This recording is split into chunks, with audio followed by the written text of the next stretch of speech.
Welcome back. It is halftime, and first and foremost, how about we start off here? I think I owe you an apology if you're a German fan, and you probably owe the rest of the world one as well. I apologize for getting it wrong. Nagelsmann is the man who is the youngest coach at the World Cup, and so I apologize. I was wrong.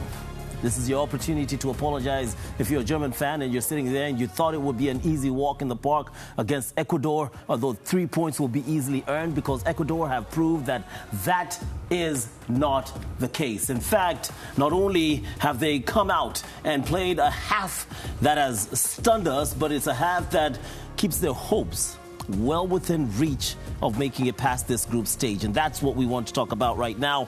Early goal from Germany, an equalizer from Ecuador, and we'll be able to walk you through that Ivory Coast game, which is also at halftime. Anthony Kimani, great game of football in the first half.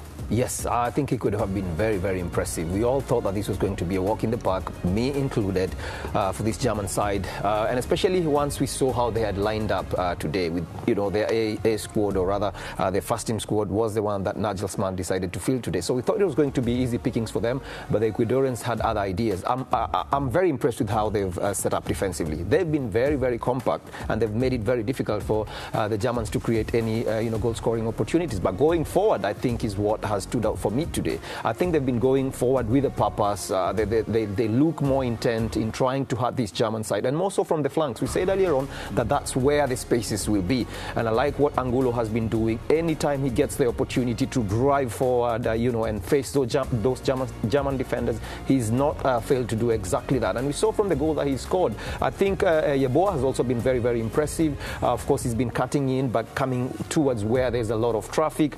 Only Franco been exploiting the spaces that he's creating wide by cutting in, I think they would have probably given this German defense a torrid time. Interestingly enough, throughout the course of that first half, you had alluded to your concerns about Rome, and I think he was tested in Capia and Angulo, as you pointed out, just causing a lot of problems down that flank. Absolutely. I think that was expected. If they were to get something out of this particular match today, it's how they exploit the spaces that are wide that was going to make a difference. Germans are very, very compact. They are very, very well organized. You will hardly get any spaces in the half spaces or in between the lines. They move as a block, whether they are moving to one side or shifting to one side or the other, or pushing up or coming down towards their goal. They will always be very, very, compact. But in the wide areas, that's where the spaces will be. And so if you've got players that are very direct, players that are skillful in those 1v1 situations, and they can whip in that quality cross, then you actually stand a chance of, hurting this German side. Tuka, a bit of a surprise there, finding themselves on the back foot time and again throughout that half. What did you make of the first 45? I think when you ask me what my prediction is, I struggled for one, because I felt Ecuador would be much better today. One, you have one game left to save yourselves.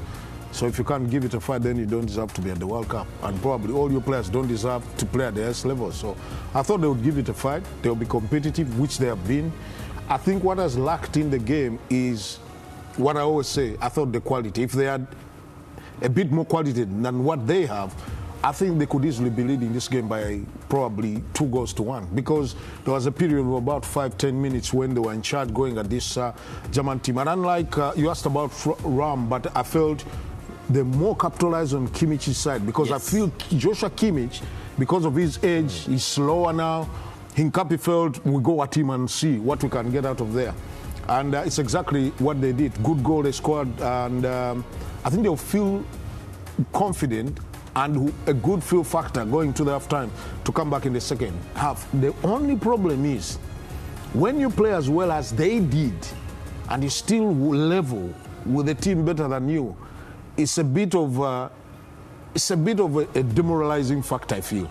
If you play like that, you want to have a good advantage. 1-1 is not the worst, but you want to have a good advantage, because if the Germans do score just one more, every hard work you put in is going to waste. You know what? We'll flip that around a bit later on, because that's an interesting point, because I was sitting here and I was thinking, wait a second, I wonder from a coach's perspective and as a player, what it does to your confidence when you field your strongest side and you're being given problems. I know they've already won it. I know they're going through regardless of what happens, top of the group, but they did decide to field the strongest side.